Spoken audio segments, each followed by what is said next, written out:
প্রমত্তা পদ্মা নদীর তীব্র স্রোত আর রাজবাড়ীর গোয়ালন্দ উপজেলার দৌলতদিয়া ফেরিঘাট যেন সাধারণ যাত্রী ও চালকদের কাছে এক আতঙ্কের নাম।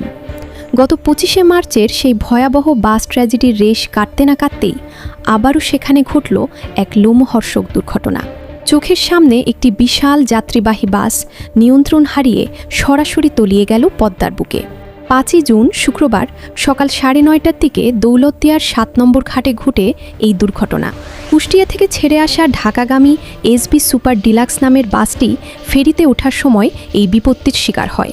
প্রত্যক্ষদর্শীদের মতে বাসটি যখন পন্টুন থেকে ফেরির দিকে এগোচ্ছিল, ঠিক শেষ মুহূর্তে চালক স্টিয়ারিং ও ব্রেকের ওপর নিয়ন্ত্রণ হারিয়ে ফেলেন। পন্টুনের ঢালু রাস্তা এবং বাসের গতিবেগের কারণে চালকের শেষ মুহূর্তের চেষ্টা ব্যর্থ হয়। নিয়ন্ত্রণহীন বাসটি নির্দিষ্ট ফেরিতে ওঠার বদলে পাশে থাকা আরেকটি মাঝারি আকারের ফেরির র্যাম্পে সজোরে আঘাত করে সরাসরি পদ্মা নদীতে আছড়ে পড়ে। চোখের পলকে বাসটি তলিয়ে যায় পানির নিচে। তবে এই ভয়াবহ দুর্ঘটনার সবচেয়ে স্বস্তিদায়ক দিক হল এতে কোনো প্রাণহানি ঘটেনি। অলৌকিকভাবে বেঁচে গেছেন বাসের 37 জন যাত্রী। আর এর পেছনে রয়েছে একটি কঠোর নিয়ম পালনের গল্প। গত মার্চের 25 জন যাত্রী নিহত হওয়ার ঘটনার পর থেকে দৌলতদিয়া ঘাটে একটি নিয়ম বাধ্যতামূলক করা হয়েছিল।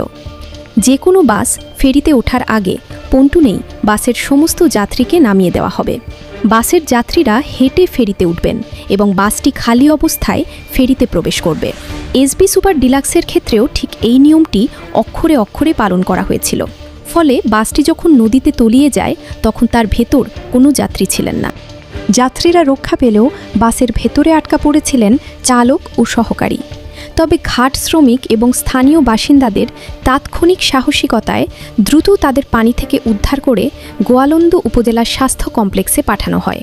দুর্ঘটনা ঘটার পরপরই ফায়ার সার্ভিসের ডুবুরি দল, নৌ পুলিশ এবং BIWTA এক অভাবনীয় ও দ্রুততম উদ্ধার অভিযান শুরু করে।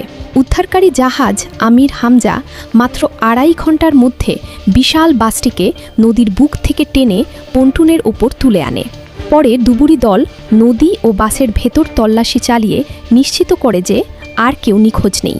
যাত্রীরা অলৌকিকভাবে রক্ষা পেলেও এই ঘটনা সাধারণ মানুষের মনে ক্ষোভ এবং নানা প্রশ্নের জন্ম দিয়েছে।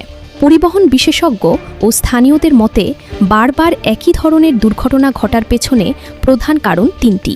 প্রথমত, ফিটনেসবিহীন গাড়ি ও দুর্বল ব্রেক সিস্টেম, যা ঢালু পন্টুনে নিয়ন্ত্রণ রাখতে পারে না। দ্বিতীয়ত, চালকদের অদক্ষতা এবং ফেরিতে আগে ওঠার বেপরোয়া প্রতিযোগিতা। এবং তৃতীয়ত, ঘাট কর্তৃপক্ষের চরম উদাসীনতা। পন্টুনের 2 পাশে বা ফেরির র্যাম্পের চারপাশে কোনো সুরক্ষিত ব্যারিকেড বা রেলিং নেই, যার কারণে সামান্য নিয়ন্ত্রণ হারালেই গাড়ি সরাসরি নদীতে পড়ে যাচ্ছে। দৌলতদিয়া ঘাটে বারবার এই ধরনের দুর্ঘটনার জন্য আসলে কে সবচেয়ে বেশি দায়ী? বাসের ফিটনেসবিহীন অবস্থা, চালকের বেপরোয়া মনোভাব, নাকি ঘাট কর্তৃপক্ষের উদাসীনতা? কমেন্টে জানিয়ে দিন আপনার মূল্যবান মতামত। ভিডিওটি ভালো লাগলে লাইক করুন, কমেন্ট করুন এবং বন্ধুদের সাথে শেয়ার করুন। আমাদের সাথেই থাকুন। ধন্যবাদ।